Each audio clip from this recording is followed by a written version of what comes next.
Accueil, restauration, gestion des attractions, ils sont à raison d'une centaine par jour, plus de 450 saisonniers à se relayer cet été à Jean-Ménil sur le parc de Frépertuis-City.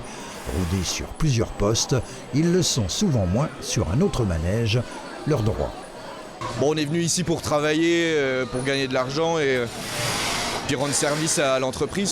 C'est pour cette raison, ce mardi, qu'après plusieurs arrêts dans différents lieux touristiques du département, la CFDT a posé ses valises ici, le temps d'une matinée. Pour les informer de leurs droits, leur dire qu'ils ne sont pas seuls, ils débutent dans le monde du travail, voilà, qu'ils ne sont pas seuls, qu'ils peuvent se faire accompagner. On leur donne de l'information, notamment sur le décryptage d'une fiche de paye, de l'information sur le logement, ce qui va être hôtellerie, café, restauration. Moi, ça a été mon premier job et je trouve que c'est important pour ceux qui ne s'y connaissent pas d'avoir quelqu'un pour leur dire ce qui est bien, ce qui n'est pas bien.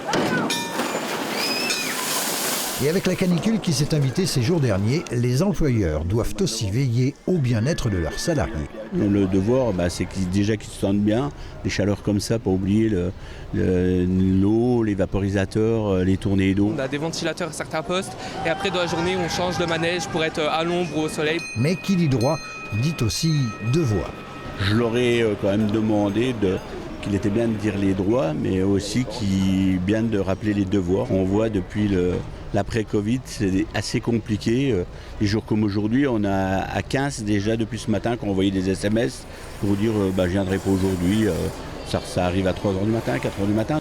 Une tendance à l'absentéisme d'autant plus handicapante pour le parc de Frépertuis-City qui espère cette année atteindre les 300 000 entrées, classé l'an dernier 4e meilleur parc d'attractions en France par le site TripAdvisor.